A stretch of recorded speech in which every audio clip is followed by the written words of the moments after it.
रूह की दर्द भरी कहानी सुन के अर्नव को भी बुरा लगता है, लेकिन वो अपने चेहरे से सो नहीं करता है।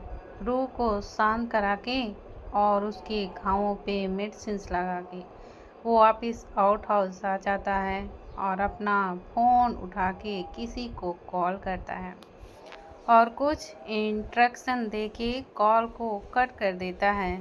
अर्नव उस पे बाद अपना लैपटॉप लेके बैठ जाता है और कुछ देर उसमें अपनी उंगलियां थिरका देता है। थोड़ी देर में उसके चेहरे पर एक डेविल स्माइल थी। वो लैपटॉप बंद करके सो जाता है। नेक्स्ट मॉर्निंग हवेली में कोहराम मचा हुआ था। सब लोग इधर से उधर भाग रहे थे। सबके चेहरे पर टेंशन साफ साफ झलक रही थी। रूह, जो काफ़ी लेट सोई थी, अभी तक उसकी नींद ही नहीं खुली थी, इसलिए उसे इन सब का नहीं पता था। वो थोड़ी देर में आवाज़ से उसकी भी नींद खुल जाती है। वलसाई आँखों से वक्त देखती है तो उसकी आँखें पूरी खुल जाती हैं। वो जल्दी से बिस्तर से उतर के कटी पतंग की तरह दौड़ लगा देती है। कुछ ही देर में वो रेडी होकर बाहर आती है। उसे कुछ समझ ही नहीं आ रहा था कि ये सब हो क्या रहा है। वो एक नौकर को रोक के पूछती है, काका, ये सुबह सुबह हवेली में महाभारत का सीन क्यों दिखाई दे रहा है?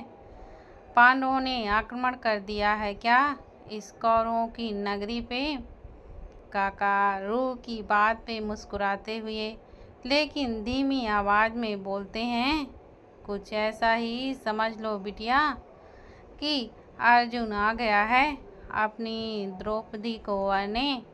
इन लोगों ने जो कुछ भी तेरे साथ किया है आज तक, उन सब का कोई इनसे हिसाब ले रहा है। कल रात कपूर इंडस्ट्री के 3 गोदामों में आग लग गई। करोड़ों का सामान जल के राख हो गया, जिसको इनको आज ही डिलीवरी भी देनी थी।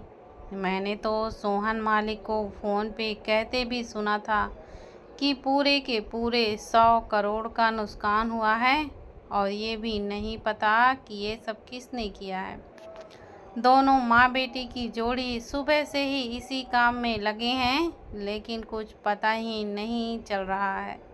सालों पहले भी कोई आया था जो इनकी लंका में आग लगा गया था, लेकिन फिर अचानक पता नहीं जैसे सब ठीक होने लगा, लेकिन अब फिर से इनका नामो निशान ही यहाँ से मिट जाए।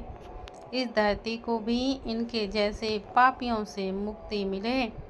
काका अपनी बात ख़त्म कर देते हैं। रूह को काका की बात से बुरा तो लग रहा था, लेकिन वो भी जानती थी कि सोहन और निकिता जी ने कितने बुरे काम किए हैं।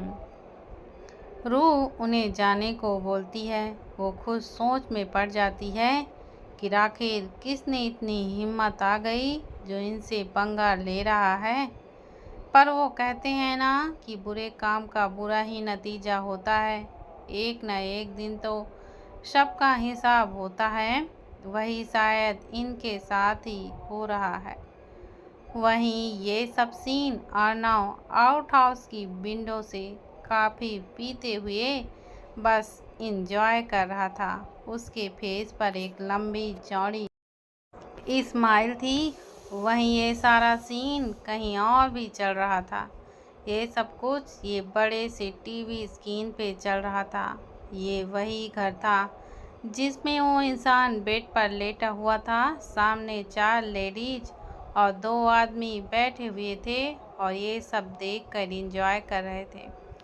सबके फेस पर स्माइल थी। ये और कोई नहीं, अक्षत और उसकी बर्टन थी। अक्षत और कबीर को छोड़ के सब लोग यहीं थे।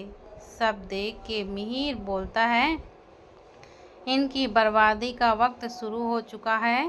अर्नव अपने पिता का बदला ले रहा है। जो भी निकिता और उसके उस अननोन पार्टनर ने हमारे साथ किया, उसका हिसाब चुकाने का वक्त आ चुका है। मिहिर की बात सुनकर सब लोग अपना सिर हाँ में हिला देते हैं। कुमकुम वहाँ से उठ के एक रूम में चली जाती है। उस रूम में बेड पे अक्षत लेटा हुआ था। उसके फेस पे ऑक्सीजन मास्क लगा हुआ था। कुमकुम उसके पास जाके बैठ जाती है और नर्स को इशारा करती है। नर्स बाहर चली जाती है। कुमकुम प्यार से अक्षत को देखने लगती है। वो अक्षत का हाथ अपने हाथ में लेके बोलती है, अक्षत अब तो उठ जाएं। और कितना सोना है तुम्हें। अब तो हमारे बेटे ने भी जिद पकड़ ली है कि जब हम दोनों उससे मिलेंगे तभी वो अपनी शक्ल हमें दिखाएगा। तुम तो जानते ही हो कि वो कितना जिद्दी है। उसने उस दिन के बाद से तुमसे और मुझसे बात तक नहीं की है। बोलता है, मॉम डैड आपकी सारी बातें सुनते हैं ना, तो उन्हें बोलिए वो उठ जाएं और अपने बेटे का साथ दें। तुम्हें पता है ना, उसने तो जंग की शुरुआत भी कर दी है।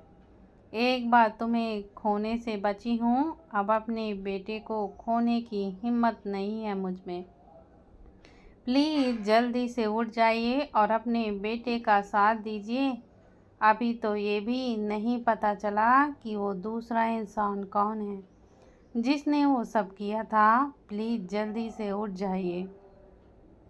मेरे लिए नहीं तो अपने बेटे के लिए। Please Akshat please. देखिए कबीर भी अब तक सो ही रहा है। तुम्हें तो पता ही है कि वो कितना जिद्दी है। उसने भी कसम खा रखी है कि जब तक तुम नहीं उसे उठाओगे वो भी तुम्हारी तरह ही सोता रहेगा। छाया को उसकी ज़रूरत है और अक्षत मुझे आपकी।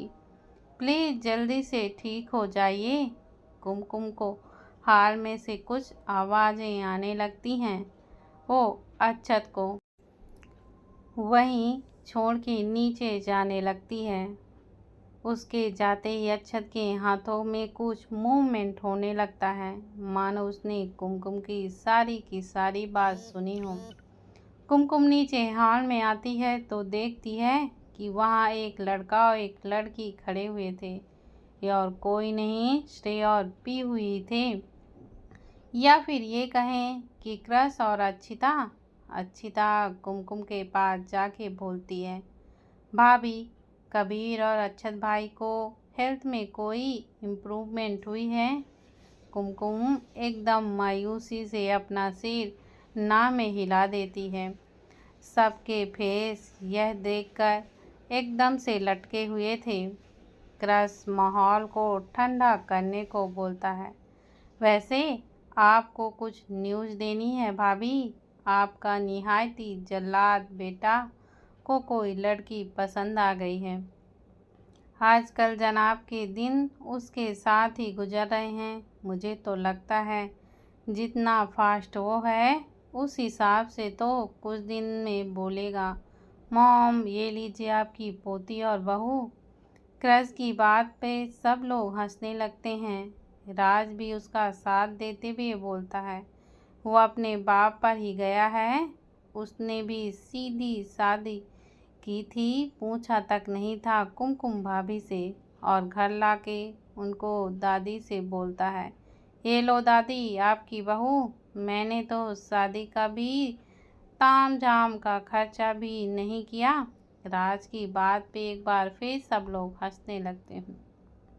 सब लोग बैठ के इधर उधर की बातें करने लगते हैं। वहीं इंडिया में निकिता और सोहन परेशान से अपने गोदाम के बाहर खड़े हुए थे। ये न्यूज़ इतनी जल्दी टीवी पे वायरल हुई थी जितनी स्पीड से करंट दौड़ता है। सोहन ने अपने सारे सोर्स लगा दिए थे लेकिन कुछ नहीं कर पा रहा था वो। उन दोनों के पास इन्वेस्टर के बार बार फ़ोन कॉल्स भी आ रहे थे अपने पैसे मांगने को। दोनों ही परेशान हो चुके थे।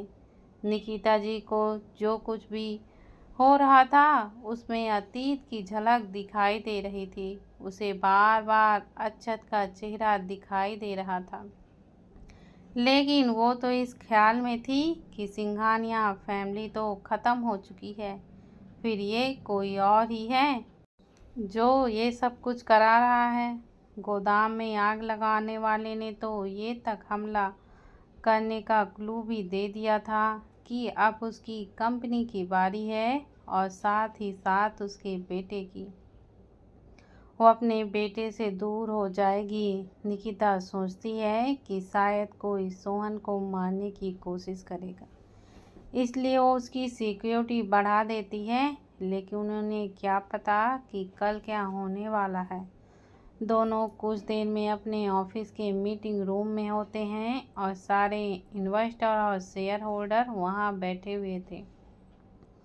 माहौल बिल्कुल गर्म था। सब लोगों ने अपना फरमान सुना दिया था कि उन्हें अपने अपने पैसे वापस चाहिए, क्योंकि अब कपूर इंडस्ट्री को कोई भी नहीं बचा सकता। सोहन का तो मन कर रहा था कि अभी के अभी उन सबको गोली मार दे, लेकिन अफसोस वो कुछ करने लायक ही नहीं था। उन दोनों का पूरा दिन इसी मुश्किल से निकल जाता है। लेकिन आज रूह के फेस पर एक बड़ी सी स्माइल थी। तो आइए जानते हैं कि क्यों थी। क्योंकि अर्णव ने निकिता और सोहन की सिचुएशन का फ़ायदा उठा के अरुण का ऑपरेशन कर दिया था। वो दोनों इतने बिजी थे कि किसी को कोई खबर ही नहीं थी कि अर्णव और रूह पूरे दिन से गायब है। अरुण के ब्रेन की सर्जरी सक्सेसफुल रही थी। अब बस उसे होश आना बाकी था, जो कि अगले दिन आने वाला था। इसलिए रूह को समझा के अर्णव उसे हवेली वापस लेके आ जाता है, ताकि किसी को कुछ पता भी ना चले। समझाया उसने क्या खाक होगा, सिर्फ अपना आर्डर ही झाड़ा होगा। रूह और अर्णव निकिता और सोहन के आने से पहले ही घर वापस आ चुके थे, इसलिए किसी को भी भनक भी नहीं लगी। निकिता और सोहन की शक्ल पर 12 बजे हुए थे, जो देख के अर्णव, अमन और सिद्धार्थ की स्माइल जाने का नाम ही नहीं ले रही थी। अर्णव उनको देख के अपने मन में बोलता है, ये तो अभी शुरुआत है, आगे आगे देखो होता है क्या। पर उससे पहले मुझे ये पता करना है कि तुम्हारा वो सो कॉल्ड पार्टनर कौन है। दोस्तों प्लीज़ चैनल को ज़्यादा से ज़्यादा सब्सक्राइब करें।